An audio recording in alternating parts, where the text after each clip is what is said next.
오늘 본문의 말씀은 복음서에 대한 이사야 선지자의 깊은 통찰을 보여주고 있습니다. 그래서 이사야 선지자의 이 예언의 말씀은 우리가 살아가는 이 시대에는 사실 이미 이루어진 말씀이죠. 그러나 이 이사야 선지자가 활동하던 BC 730년경 그 정도 시대의 이스라엘은 아수르의 왕 디글랏 빌레셀, 또 사네립, 그리고 사르곤 이런 왕들에 의해서 많은 공격을 받고 있던 때였으므로 이 예언이 장차 어떤 방식으로 성취될 것인지에 대해서는 알 수가 없었던 그런 시대였습니다. 그러나 당시에 아수르의 공격을 받고 여러 고통과 두려움 가운데 있었던 이스라엘 백성들에게는 이 말씀이 구원에 대한 약속의 말씀이었고, 그래서 그들에게는 이 말씀이 큰 소망을 주었고, 또 확신 가운데 백성들에게 용기를 주었던 그런 말씀이라고 할 수가 있습니다. 그래서 1절 말씀에 보면 그날에, 그러니까 지금 얘기가 아니죠. 지금 당장 이 말이 아니라 장차는, 미래에는, 앞으로는 이런 말이죠. 그 날이 되면 네가 말하기를 여호와여 주께서 전에는 나에게 노하셨사오나 이제는 주의 진노가 돌아섰고 주께서 나를 안위하시오니 내가 주께 감사하겠나이다, 이렇게 말하겠다는 거예요. 이스라엘 백성들을 하나님께서 이 아수르라고 하는 몽둥이를 들어서 그들을 징치하시는 거죠. 그들은 하나님의 계명을 떠났고 하나님의 언약을 범했고 범죄하였으므로 하나님께서 이 아수르라는 나라를 이렇게 세워가지고 이스라엘 백성들을 하나님께서 공고하게 하고 괴롭게 하셨던 것입니다. 무엇보다 우리가 성경에서 볼 수 있듯이 이 이스라엘의 역사는 하나님의 언약의 역사이죠. 하나님께서 그들 가운데 함께 계시면서 그들을 인도해 오셨고 구원해 오셨던 것이 바로 이스라엘의 언약의 역사라고 우리가 이렇게 이해를 할 수가 있습니다. 하나님께서 이 언약의 역사를 친히 이루어 오셨으며, 그래서 이스라엘의 역사는 하나님의 목적 그리고 하나님의 뜻대로 이루어졌다는 것을 또한 알 수가 있어요. 한때 우리 민족도 보면 주변의 강국들에 의해서 많은 이제 정치적으로 굉장히 어려운 일들을 많이 겪었죠. 우리 한민족 또 보면 고대로부터 중국의 여러 가지 정치적인 영향을 받으면서 힘들게 지내기도 했고, 또 조선시대에 이르러 가지고도 또 명나라, 청나라, 그러면서 이게 구한말 시대까지도 이런 일들을 당했죠. 그리고 또 계속 아래로는 외구의 공격에 의해 가지고 수탈당하고, 또 구한말부터는 우리가 일제강점기 35년에서 40년 이렇게 얘기를 하지 않습니까? 그 기간 동안 얼마나 우리 민족이 참 많은 고통들을 당했습니까? 자, 그런데 이런 역사는 따지고 보면 우리나라만 있었던 건 아니라고 할 수가 있어요. 여러 세계의 많은 민족들, 크고 작은 부족할 거 없이 이런 일들을 사실은 많이 당했죠.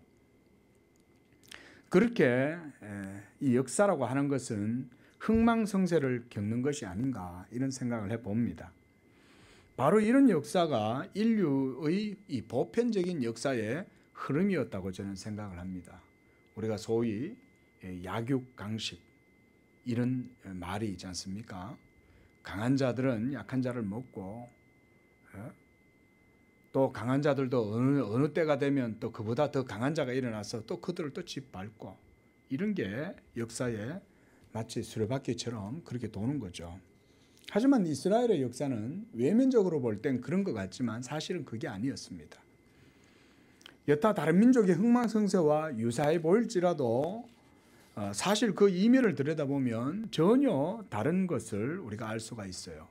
바로 이 구약 이스라엘, 우리가 히브리 민족이라 그러죠. 그리고 바벨론 포로기 이후에는 이제 유대인이다, 이런 명칭이 생겼어요. 그래서 이들의 역사는 하나님의 주권적인 섭리와 신적인 통치 가운데 이루어져 왔다는 점에서 우리가 이스라엘의 역사의 의미와 해석은 사실은 전혀 다르게 이렇게 우리가 볼 수가 있다고 하겠습니다. 말씀드렸듯이 그들에게는 하나님의 언약이 있었고, 이 언약은 그 기원이 아브라함에게서부터 시작되었죠. 그래서 아브라함이 메소포타미아에 있을 때부터 하나님께서 그를 불러서 약속의 땅 가나안으로 들어가라 라고 말씀하셨고, 그래서 그곳에서 하나님의 약속의 자녀 이삭이 태어나고, 그리고 이 이삭의 자녀가, 약속의 자녀인 이삭이 아브라함의 그 언약의 유업을 이어받게 되었고, 그리고 이삭에게서 난 에서와 야곱일지라도 하나님께서 이 야곱을 택하셔서 이 하나님의 언약의 기업이 이스라엘의 12지파를 통해서 이루어지도록 하신 게 하나님의 언약의 역사였죠. 그래서 이스라엘의 12지파가 애굽으로 내려가고 다시금 하나님의 약속의 땅 가나안으로 들어오는 그 모든 과정들, 또 가나안 땅을 점령하고 난 이후에 사사 시대를 거치고 그 다음에 누구에 의해서 이제 왕국이 세워집니까? 사울 이후에 이제 다윗을 통해서 이스라엘 전체가 온전한 통일 국가를 형성하죠. 그리고 솔로몬 시대에는 완전히 이 하나님의 그 언약의 나라 이스라엘이 큰 영광을 누리게 되었죠. 솔로몬 시대 때. 그리고 솔로몬 이후에부터는 또 이스라엘이 쇠락의 길을 걷죠. 남북이 분열되기 시작하면서 북왕국은 사마리아로 영적으로 타락하고 부패하고, 그리고 남왕국도 곧 얼마 안 있다가는 또 북왕국처럼 범죄하고, 이런 가운데에 이사야 선지자가 지금 메시지를 전하고 있다는 걸 우리가 생각을 해야 되는 것입니다. 이렇게 하나님께서 이스라엘의 모든 역사를 다스려 오는 그 속에 보면 이스라엘 백성들이 그 나라를 움직여 온 게 아니라 사실은 하나님이 이스라엘 나라를 움직여 오셨던 거죠. 그렇죠? 그래서 하나님께서 그 언약의 말씀, 계명의 율법을 주시고 그 율법을 통해서 이스라엘과 영적인 언약의 관계를 맺으셨어요. 이게 언약의 역사에서 제일 중요한 거죠. 그렇죠? 그래서 모세의 율법을 우리가 언약의 계명이다 라고 이렇게 말하는 거예요. 한번 따라해 보겠습니다. 언약의 계명. 그게 바로 모세의 율법이죠. 이 율법을 통해서 하나님께서 이스라엘 백성들과 언약의 관계를 맺으시는 거예요. 그게 말하자면 율법서가 말하자면 하나님과 백성 사이에 언약의 조항이 그렇게 적혀 있는 거죠. 마치 계약서처럼. 그래서 자기의 약속의 말씀을 따라서 백성에게 하나님께서는 축복과 저주를 항상 그들에게 선언을 하셨어요. 이게 바로 신명기 27장 12절에 나오는 이 그리심산과 에발산 이겁니다. 하나님께서 모세에게 백성들을 둘로 나누어서 한쪽 편은 그리심산에 서게 하고 한쪽 편은 에발산에 전부 다 서게 해라. 그래서 모든 지파들이 다 나뉘어진 거예요. 그래서 그리심산에서는 축복이 선언되고 에발산에서는 저주가 선언이 되는 거예요. 그래서 이걸 통해서 하나님의 율법의 말씀을 지키는 자들에게는 축복이 주어지게 될 것이고, 하나님의 율법을 어기고 범죄하고 우상을 숭배하면 저주를 받게 될 것이라는 것을 하나님이 이렇게 그리심산과 에발산을 통해 가지고 보여주신 거예요. 근데 결국 이스라엘은 하나님께 범죄해서 율법을 범하고 언약을 깨트림으로 이 이스라엘이 결국은 하나님께 계속해서 이제 징계를 받게 되는 거죠. 지금 이스라엘이 이사야 선지자가 이스라엘을 향해서 예언을 하는 이 시대가 바로 그런 시대였어요. 한참 하나님께 매를 맞고 막 괴롭고 곤고한 그런 시대였던 거예요. 얼마나 상황이 힘듭니까? 그렇죠? 제가 앞서 잠깐 우리나라의 역사도 언급했던 건 뭐냐? 그들의 고통을 우리가 조금이라도 좀 생각해 보려고 그랬던 거예요. 우리나라도 얼마나 일제강점기 때 힘들었습니까? 그렇죠? 우리 조상들이 참 그 시대에 참 창시개명해야 되고 모든 것들이 다 수탈당할 뿐만 아니라 완전 민족 정신까지 말살하려고 우리나라 언어까지도 전부 다 없애려고 그렇게 했잖아요. 아주 지독하게 했잖아요, 일본이. 지금도 지독하지만 지금도 보면 지독해요. 자기가 했던 일들을 용서를 제대로 구하지 못하는 걸 보면 그거는요, 변명의 여지가 없어요. 일본이 그래서 복을 못 받는 거예요. 일본이 뭐 이렇게 뭐 이런 건 잘할지 몰라도요. 그 우리나라가 그때 당시 얼마나 괴로웠습니까? 그런 괴로움 속에 보면은 뭐 우리가 민족의 시인들 있지 않습니까? 그런 시인들이 참 이 민족의 해방을 위해 가지고 얼마나 노래를 하고 그랬습니까? 그 이 당시 이스라엘 백성들에게도 마찬가지였던 거죠. 얼마나 괴롭습니까? 그런데 바로 그런 때에 이사야 선지자는 하나님의 징계의 말씀만 전하는 게 아니라 그들에게 복음도 전했다는 거예요. 그래서 1절에서 주께서 전에는 내게 노하셨지만 이제는 주의 진노가 돌아섰고, 이게 언제 이런 일이 벌어진다는 겁니까? 그날에 이루어진다는 거예요. 지금 당장 이사야 선지자가 활동하던 그 시대에는 괴롭고 힘든 거예요. 심지어 백성들이 하나님의 언약에 대한 소망조차도 모두 잃어버릴 정도로, 신앙의 빛을 잃어버릴 정도로 마음이 상하고 지쳐가지고 완전 모든 소망을 다 잃어버릴 정도가 될 때 이사야 선지자를 통해서 하나님께서 복음의 말씀을 전해주는 거예요.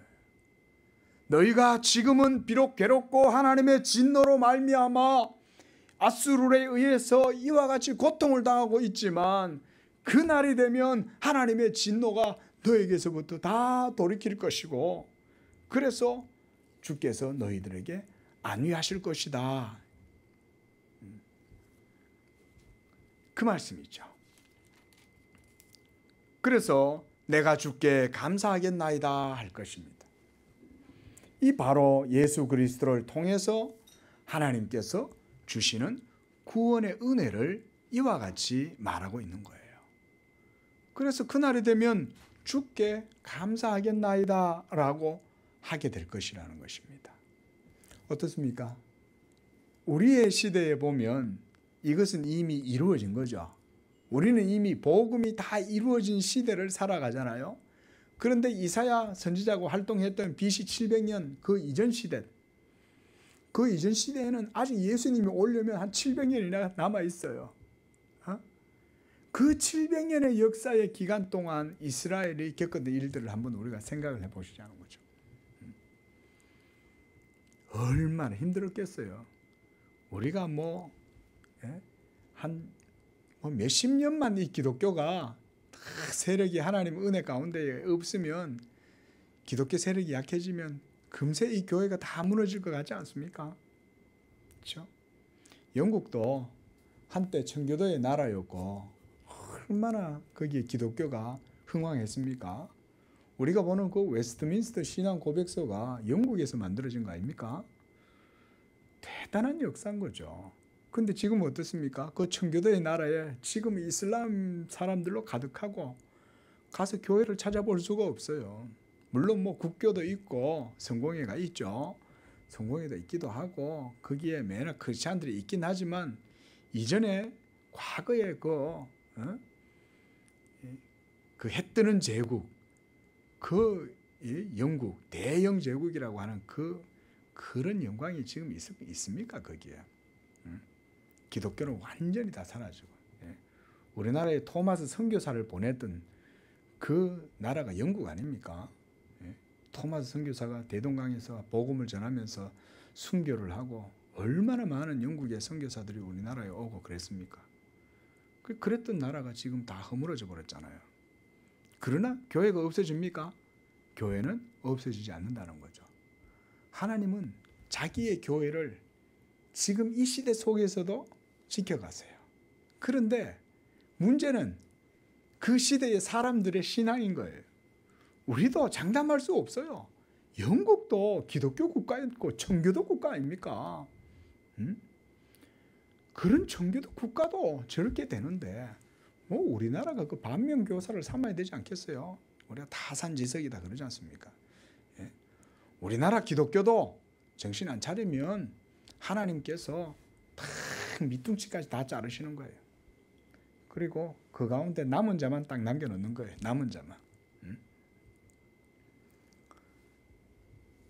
자, 이렇게 이스라엘 백성들이 하나님께 범죄함으로 하나님께 책망을 당하고 징계를 받고 이렇게 할 때 하나님께서는 예수 그리스도의 복음을 선언하심으로써 하나님의 언약이 깨어지지 않고 반드시 이루어지게 될 것을 보여주시는 거예요. 믿으시기 바랍니다. 우리가 이런 말씀들을 통해서 오늘날 바로 그런 신앙의 교훈을 얻는 거예요. 우리도 마찬가지죠. 방금 말씀드렸듯이 우리도 기독교 교세 자랑하면 안 됩니다. 과거에 1500만이다 막 뻥튀기 해갖고 막 그러고 1200만이다 그러다 지금은 입이 쏙 들어갔죠. 지금 1000만 이하라고 그러잖아요. 어떻게 될지 어떻게 알아요 앞으로. 또 대한민국의 하나님의 이 복음의 촛대가 또 다른 나라로 가게 될지 몰라요. 그렇죠? 그러할 때에 우리는 슬퍼하겠죠. 괴로워하고 하나님이여 이 땅 가운데에 하나님의 교회가 다시금 세워지게 하시고 하나님의 복음이 다시금 흥왕하게 해 주시옵소서. 이런 기대를 하나님 앞에 기도하고 소망 가운데 또 하나님께 부르짖겠죠. 하물며 당시에 이스라엘 백성들은 어땠겠느냐. 우리가 그걸 한번 생각을 해보시라는 겁니다. 이스라엘 백성들은 하나님의 언약 백성에 대한 자부심이 얼마나 강했습니까? 그런데 지금 이방 나라 아수르에 의해서 공격을 당하고 예루살렘은 이제는 무너지게 될 것이라고 하나님께서 막 이사야 선지자를 통해 가지고 얘기를 하고 이러니까 얼마나 괴롭습니까? 그러나 이사야는 바로 그런 가운데에 예수 그리스도의 복음을 전하고 있다는 거예요. 2절에 보라 하나님은 나의 구원이시라 내가 신뢰하고 두려움이 없으리니 주 여호와는 나의 힘이시요 나의 노래시요 나의 구원이심이니라. 보라 라고 할 때는 지시하는 거죠. 선지자가. 누구를 지시하는 겁니까? 바로 구원의 하나님 예수 그리스도를 지시하는 거예요. 하나님이 약속하신 자 메시아, 그 메시아가 바로 예수 그리스도라는 것을 지시하고 있는 거예요. 보라, 하나님께서 장차 무너진 이스라엘을 다시금 구원하시고 회복시키실 것이다. 누구를 통해서? 예수 그리스도를 통해서 세울 것이다. 그러므로 너희가 그때가 되면 그 예수 그리스도를 나의 구원이라고 말하게 될 것이다. 그 말인 거예요. 그렇죠? 이 이사야 선지자를 이해하기 쉬운 방법 중에 하나가 뭐냐면 우리 시대에서 구약을 바라보는 거예요. 이미 우리의 시대는 이 모든 이사야 선지자가 바라보았던 모든 예언이 성취된 시대잖아요. 우리는 지금 이미 복음이 성취된 시대에 있습니다. 그래서 우리가 성경적으로는 이런 시대를 그래서 종말론적인 시대다 그러는 거예요. 마지막 시대인 거예요. 마지막 시대. 뭔가 더 이루어지게 될 그런 시대가 아니에요. 지금은. 이젠 다 끝났어요. 다 끝났어요. 가을이 돼가지고 곡식이 다 들녘에 있는 모든 이제 메주콩들, 그렇죠? 다 이제 익으면 어떻게 됩니까? 잎이 마르고 콩깍지가 전부 다 깨지면서 벌려지면서 거기서 알알들이 다 떨어지잖아요. 콩을 타작할 시기가 오지 않습니까? 지금은 그런 시대인 거예요. 더 이상 이 콩이 더 자라고 더 열매가 맺힐 것을 기대하고 이런 시대가 아닌 거예요. 지금 시대는. 지금 시대는 하나님의 추수의 시대인 거예요. 이미 예수 그리스도께서 모든 구속을 다 이루었기 때문에 그 구원의 열매가 지금은 거두어지는 시기인 거예요. 오늘날의 교회들은 그런 복음 전도 사역을 통해서 뭘 하냐? 추수의 사역을 하는 거예요. 저 신천지가 추수꾼들이 아니고 저는 전부 다 사기꾼들이고, 진짜 추수꾼들은 하나님의 말씀을 바르게 전하고 믿는 그런 교회들이 복음을 전함으로 이 추수의 사역을 하는 거예요. 예수 그리스도가 이루신 이 구원이 지금 우리 시대 때는 모두 다 이루어졌으므로 우리가 이제는 예수를 뭐라고 부릅니까? 예수는 우리의 의요, 그는 우리의 구원이시다 라고 이렇게 고백하는 거죠. 그래서 지금부터 이 6절 말씀, 요 내용 속에는 모두가 다 예수 그리스도의 복음에 대한 찬미로 가득히 넘친다고 할 수가 있어요.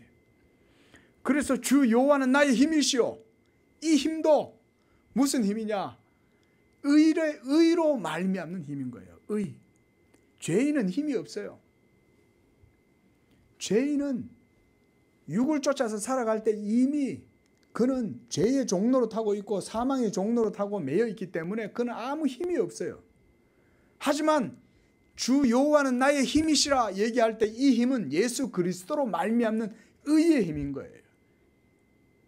예수께서 우리를 의롭게 하시기 위하여 모든 의를 이루셨을 뿐만 아니라 성령을 주셔가지고 그의 성령의 능력으로 우리는 믿음의 의를 누리고 살아가죠. 그러므로 주 여호와는 나의 힘이시다. 다윗이 주로 이런 노래를 했죠. 이건 다윗의 믿음도 그런 믿음이었던 거예요. 여호와를 자기의 의로 삼았던 거예요. 그래서 나의 노래시요 나의 구원이심이라. 3절에 그러므로 너희가 기쁨으로 구원의 우물들에서 물을 기르리로다 이렇게 말씀합니다. 지금은 너희가 이와 같이 하나님의 진노와 징계로 괴롭고 힘들고 어려운 가운데 있지만 그날에 예수 그리스도의 복음의 날이 되면 기쁨으로 구원의 우물들에서 물을 기를 것이다. 여기서 우물은 바로 영생수, 생명샘물 되시는 예수 그리스도의 우물이죠. 우리가 사마리아 여인이 와서 그 우물가에서 그렇죠? 예수님하고 대화를 하잖아요. 그 여인이 매일 낮에 그 뜨거운 그 열사의 땅 아닙니까? 그 와가지고는 물을 뜨러 나오는 거죠. 얼마나 힘들었겠어요. 좀 해가 진력쯤 돼가지고 나오면 좋을 텐데 해가 진력쯤 되면 나오면 온 동네 여자들 다 모일 거 아니에요. 온 동네 여자들 빨래터에 앉아가지고는 온 동네 입하고 다 할 거 아닙니까? 그것처럼 우물길로로 온 여자들이 다 물동이를 쥐고 와서 물을 뜨면 사마리아 여인도 그때 같이 나와보세요. 어떻게 되겠어요? 전현이 우리 남편 홀였어. 전현이 흥가 요염하게 막 연문을 뿌리고 온 동네 분위기 다 망치고 이러면서 얼마나 욕을 먹고 그랬겠어요. 이 사마리아 여인이 얼마나 삶이 공고하고 힘들었겠습니까? 그래 사람들의 눈을 피해가지고 태양이 자결하는 그 시간에 아무도 안 나오는 시간에 그 길을 나온 거죠. 그 예수님이 그 여인을 거기에 만나러 가신 거예요. 그 예수님이 내게 물을 좀 달라 그러니까 선생은 어찌하여 이방인 여인 나한테다가 이런 물을 달라고 그러냐. 그 예수님께서 내가 주는 물을 마시면 이 물을 먹으면 다시 목마르지만 내가 주는 물을 먹으면 너는 목마르지 않을 거야. 그때 그 우물이 바로 무슨 물입니까? 바로 영생하는 예수님 자신을 얘기하는 거죠. 예수님을 믿는 자들에게는 이 속에서 솟아나는 생명샘물이 속에서 솟아난다 그러는 거예요. 예? 우리 속에서 이런 은혜가 넘치시기를 바랍니다. 그걸 경험하면 그때부터 예수 믿는 재미가 붙는 거예요. 예. 이걸 모르면 예수 믿는 재미를 못 느껴요. 교회 다녀도 의무적으로 다니고 뭐 안 하면 벌 받을 것 같고 뭔가 항상 어디인가 짓눌려 있는 것 같고 마음의 자유도 없어요. 진짜 예수 믿는 자유, 예수 믿는 기쁨은, 예수 믿는 즐거움은 복음의 자유를 누리는 것 속에 있어요. 이 복음의 기쁨, 이것은 어디서 나오냐? 우리 믿는 자 속에서 나와요. 여러분 안에서 나오는 거예요. 지금 이사야는 장차 예수 그리스도로 말미암아 이루어지게 될 이 복음의 은혜가, 역사가 이렇게 이루어지게 될 거라는 것을 알고 노래하고 있는 거잖아요. 그래서 기쁨으로 구원의 우물들에서 물을 기르리로다. 한량없는 주의 은혜의 샘물에서 물을 퍼내고 퍼내도 끝이 없어요. 믿으시기 바랍니다. 이거 끝이 없어요. 신약 성도들도 성령의 은혜 안에 살아가지만 여전히 육의 몸을 가지고 있기 때문에 이 죄와 사망의 몸으로 말미암아 우리는 공고한 삶을 살아요. 이걸 잘 아셔야 돼요. 처음에 예수 믿을 때 뜨겁고 막 은혜롭고 이런 것도 좋지만 그거는요 이제 시작인 거예요. 때로 믿음이 연약한 자들이 성령 충만함 받고 막 이러니까 그 어디나 하늘나라 할렐루야 하면서 막 기쁘고 즐거운데 그거는 이제 신앙의 출발이에요. 출발. 어린아이들 얼마나 기쁩니까? 그죠? 인생의 기쁨, 인생의 괴로움 뭐 이런 거 모르죠? 예? 생로병사 이런 거 아이들 아직 모르잖아요. 태어났을 때 기쁨만 있죠. 막 즐겁고 유년 시절에는 뭐 안 즐거운 게 어디 있어요. 예? 엄마 아빠가 죽어도 즐거운 게 어린 시절 아닙니까? 이 신앙의 초보들은 그래요. 그런데 신앙의 길을 조금 더 걸어가고 깊이 가다 보면은 이제는 신앙생활도 매너리즘에 빠지고 무기력함에 빠지고 예수 믿고 즐거웠던 기쁨은 잊어버리고 이제 막 메말라가지고 그러고 살아가는 거예요. 그런데 희한하게 바로 그런 때에 복음의 새로운 면모를 경험하는 거예요. 믿으시기 바랍니다. 하나님의 은혜가 괴롭고 공고하고 힘들 바로 그때 예수 믿는 재미가 없을 것 같은데 희한하게 바로 그때 하나님께서 성령의 은혜를 주셔가지고 예수 그리스도의 깊은 생명 샘물을 깊이 맛보는 은혜들을 주신다는 거예요. 이게 성화의 과정이죠. 또한 4절에 그날이 되면 너희가 또한 말할 것이다. 여호와께 감사하라. 항상 기뻐하라. 범사에 감사하라. 믿으시기 바랍니다. 항상 기뻐하라. 쉬지 말고 기도하고 범사에 감사해라. 왜? 그게 복음이니까. 감사할 수밖에 없는 거예요. 비록 내 현실을 보면 공고하고 남노하고 오늘도 죄로 말미암아 진흙탕이 돼가지고 실패하고 흔들리고 시험에 빠지고 넘어지고 하나님 앞에 부끄럽고 죄송할 수 있어요.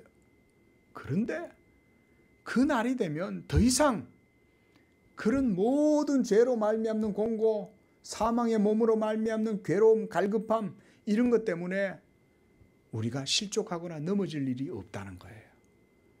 이것이 복음인 줄로 믿습니다. 이게 복음인 거예요. 예수 믿는 자들은 그래서 믿음의 사람은 7번 넘어져도 다시금 일어나는 게 의인인 거예요.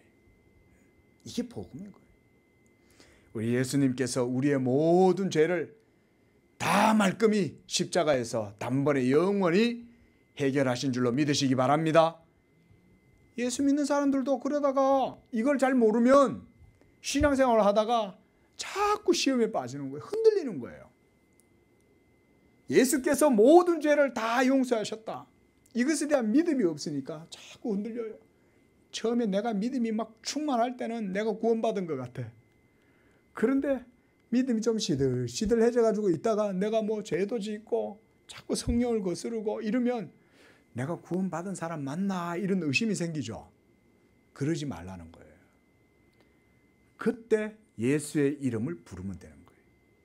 그러면 하나님의 약속은 흔들리지 아니하고 영원히 굳게 세워져 있다는 것을 확신하는 거예요. 그러면 다시 또 일어나는 거예요. 이 구원의 샘물은 끝없이 그 속에서 솟아오르는 거예요. 영생하도록 예수님이 솟아난다 그랬어요. 영생하도록 솟아난다. 그러므로 우리가 감사할 수밖에 없죠. 그래서 항상 기뻐하고 감사하라고 그러는 거예요. 항상 기뻐할 수밖에 없는 이유가 복음 안에 있으면 그걸 알게 돼요. 믿음이 없으면 목사가 이래 얘기하면 목사님 한번 살아보세요. 목사님 맨날 교회에서 책이나 보고 뭐 맨날 기도나 하고 뭐 그렇게 하니까 목사님 우리 성도들의 일반적인 삶을 몰라서 저런 소리 하죠. 여러분 목사가 그러면 그 앉아가지고 목사하고 있겠어요? 그게 아닌 거예요. 하나님이 그런 가운데에서도 항상 기뻐하라 하신 말씀은 다 하나님이 이유가 있으니까 기뻐하라고 그런 거 아니겠어요? 그게 바로 뭐 때문이겠습니까? 복음은 우리로 하여금 항상 기뻐할 수밖에 없게 해주기 때문에 그런 거예요. 믿으시기 바랍니다. 이걸 알아야 되는 거예요. 항상 복음의 은혜 안에 있으면은 기뻐한다. 그리고 그의 행하심을 만국 중에 선포하며 그의 이름이 높다 하라. 우리가 이 이름이 높다. 예수 그리스도의 이름이 높잖아요. 그의 이름이 모든 이름 위에 뛰어난 이름 아닙니까? 하나님이 그를 지극히 높이셨다 그랬잖아요. 그의 이름이 가장 높죠. 그런데 그의 이름을 만국 중에 선포해라. 이 바로 예수 그리스도의 복음이죠. 지금도 이 예수 그리스도의 복음이 천하 만국 중에 선포되어져 가고 전파되어져 가는데 예수님을 높이고 찬양하는 일들이 전 세계 가운데 지금도 일어나고 있죠. 여전히 사탄도 악마들의 군단도 역사하고 있고 복음을 대적하고 있지만 하나님의 나라의 역사는 십자가의 복음을 통해서 여전히 이루어져 가고 있죠. 하나님의 나라는 검에 의해서 이루어지는 게 아니죠. 오늘 새벽에 우리가 그런 말씀 묵상했잖아요.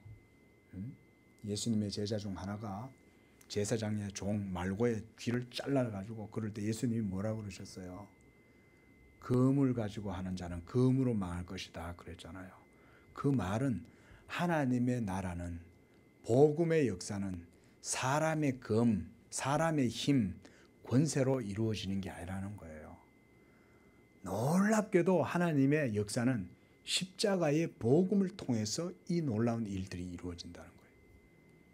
십자가의 연약한 것이 도리어 이 세상의 강한 것들을 멸시하고 무너뜨리는 거예요. 이게 하나님의 역사예요. 우리 성도님들이요, 이 복음을 듣는 가운데 공부하는 가운데 여러분 이걸 아셔야 돼요. 십자가는 예수께서 연약하여 십자가에 못 박히셔서 죽으신 것 같지만 그 연약한 십자가는 바로 우리에게 있어서는 하나님의 능력이요 하나님의 지혜다. 성경은 이렇게 말씀합니다. 십자가가 그렇잖아요. 세상에 힘 있는 자들, 지혜로운 자들, 강한 자들, 잘난 사람들, 이런 사람들이 볼 땐 십자가는요 미련하고 어리석어 보이는 거예요. 한없이 연약해 보이는 거예요. 그런데 하나님께서 그 연약한 십자가, 미련하다고 하는 십자가를 가지고 우리를 구원하시고 그걸 통해서 하나님이 자기의 영광을 드러내시는 거예요. 이게 놀라운 하나님의 십자가의 비밀이요 역사예요. 이걸 배우셔야 돼. 이거를. 그러므로 우리가 하나님의 영광과 능력과 지혜를 찬양할 수밖에 없죠. 여기에서 그의 행하심이란 바로 그런 거예요.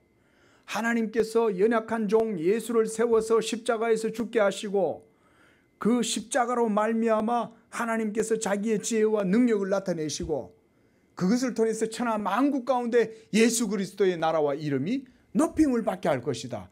그 얘기를 지금 이사야가 말하고 있는 거예요. 얼마나 놀라운 통찰입니까? 우리는 이미 오신 예수님을 믿지만 이사야는 700년 후에는 오실 예수님인데 그 예수님을 이렇게 노래하고 있잖아요. 여러분 이것이 하나님의 놀라운 성령의 역사인 거예요. 그래서 여러분 하나님의 계시를 받으면은 선지자들은 알게 되는 거예요. 어떤 사람은 모세가 태초에 있어 봤나? 어떻게 뭐 창세기를 기록을 했나? 걱정하지 마세요. 하나님은요 다 아세요. 하나님께서는 모세에게 창세기에 나오는 7일 동안 일어났던 모든 일들에 대해서도 모세에게 비디오처럼 다 프로젝트 보여드릴 수, 쫙 다 보여주실 수 있어요. 하나님의 능력을 모르니까 그걸 의심을 하는 거죠. 이사야 선지자는 장차 이루어지게 될 예수 그리스도의 복음과 하나님의 나라가 이렇게 정확하게 이해를 하고 있는 거예요. 얼마나 대단합니까? 5절에 여호와를 찬송할 것은 극히 아름다운 일을 하셨습니다. 우리가 지금 하나님께 찬양을 하잖아요. 주일 예배 때, 또 수요 예배 때, 금요 예배 때 하나님을 찬양하고 막 한단 말이죠. 우리의 사실은 우리의 모든 한 주간의 삶은 하나님을 찬양하는 삶이죠. 새벽 예배 때도 찬양하고 항상 우리가 믿는다는 것 자체가 사실은 찬양이라고 할 수 있어요. 우리가 예수님을 믿는 그런 과정 자체가 의미론적으로 보면 전부 다 찬양의 삶이잖아요. 내가 믿어서 뭘 이루는 게 찬양의 삶이 아니죠.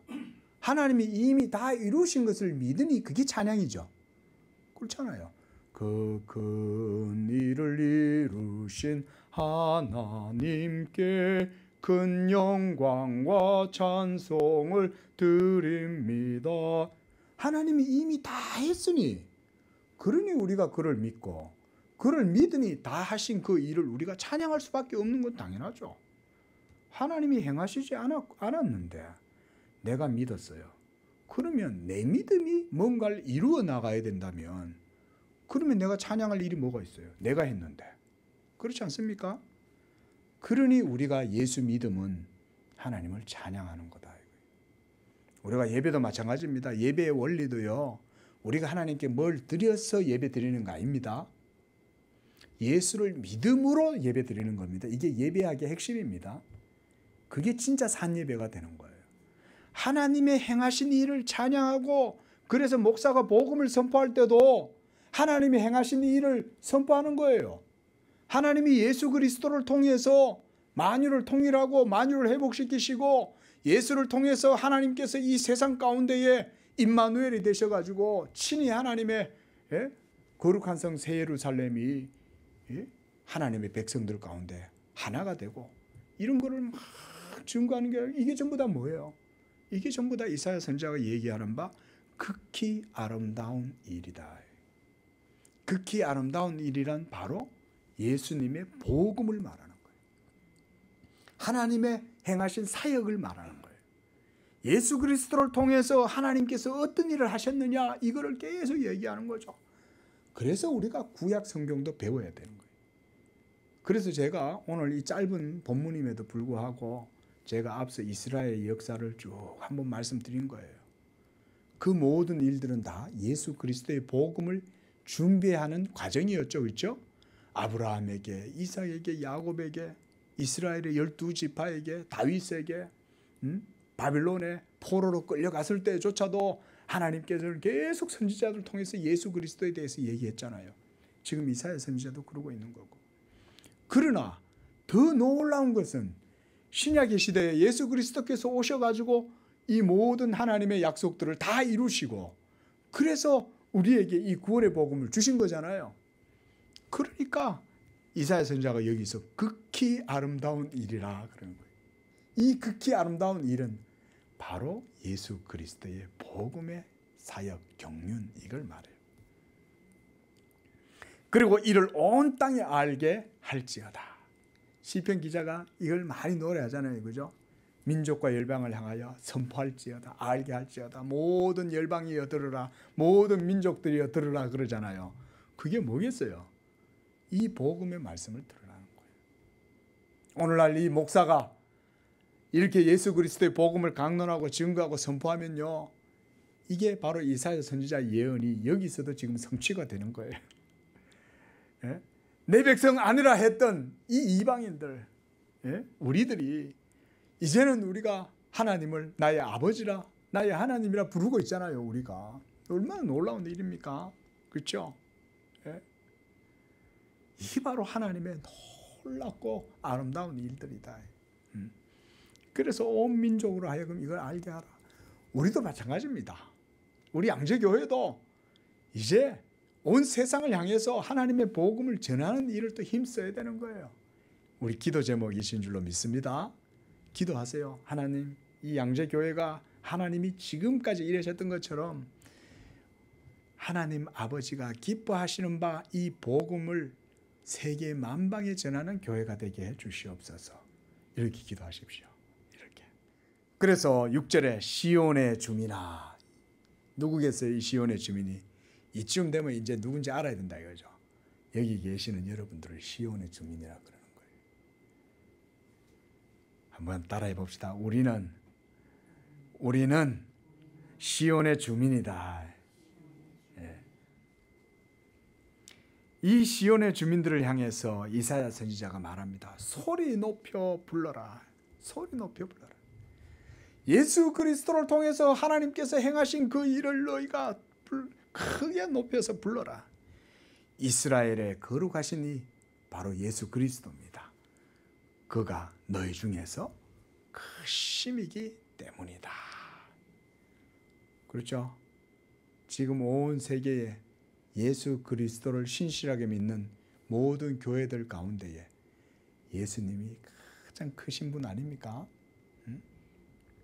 이사야 선지자의 이 짧은 내용임에도 불구하고 얼마나 이 복음에 대한 복음의 영광을 멀리서 보는데 가끔씩 그런 생각 해봅니다. 어떻게 해서 그 700년 전에 또 1500년, 2000년 전에 아브라함 시대 때 이렇게 복음의 빛을 바라보았을까? 그거는 제가 볼 때는 복음의 빛이 너무 강렬해서 그런 것 같아요. 그렇죠? 밤에 우리가 모닥불 주변에 있으면은 저 멀리 있으면은 별로 안 따뜻하지만은 가까이 있으면은 모닥불 빛이 탁 나도 온기가 가까이 오잖아요. 복음의 빛은 너무나 강렬하니까 2000년도 전에 벌써 아브라함한테 그렇게 밝은 빛으로 비춘 거죠. 예? 근데 이 복음의 빛이 지금 우리 시대는 바깥에 있는 게 아니라 우리 속에 들어와 있는 거예요. 할렐루야. 우리 안에 이제 들어와 있는 거예요. 저는 우리 양재교회와 우리 성도님들이 이 복음의 은혜를 이와 같이 깊이 속에서 체험하고 경험하셨으면 좋겠어요. 그걸 위해서 모두 서로 기도해 주시기를 바랍니다. 예?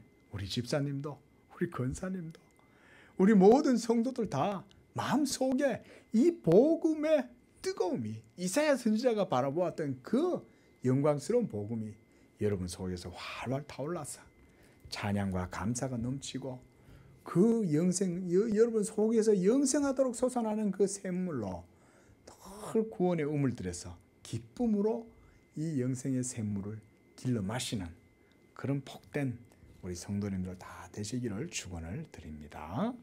기도하겠습니다. 거룩하고 자비로우신 하나님 아버지, 감사와 찬양과 영광을 돌립니다. 내가 말하노니 기뻐하라, 다시 말하노니 기뻐하라 하신 것은 이와 같이 예수 그리스도의 복음을 통하여 우리가 기뻐하지 않을 수 없고 또 그 복음으로 말미암아 감사하지 않을 수 없으며 우리가 또한 입을 열어 하나님을 찬양하지 않을 수가 없기 때문입니다. 하나님께서 이와 같이 지극히 아름다운 일을 행하셨사오니 우리가 이 복음을 온 세계 만방에 증거하는 교회가 되게 하시고 그로 말미암아 하나님 아버지의 기쁘신 뜻을 이루고 하나님께 영광을 돌리는 그런 우리 양재교회 성도들 믿음 다 되게 도와주시옵소서. 거룩하신 예수님의 이름으로 기도합니다. 아멘.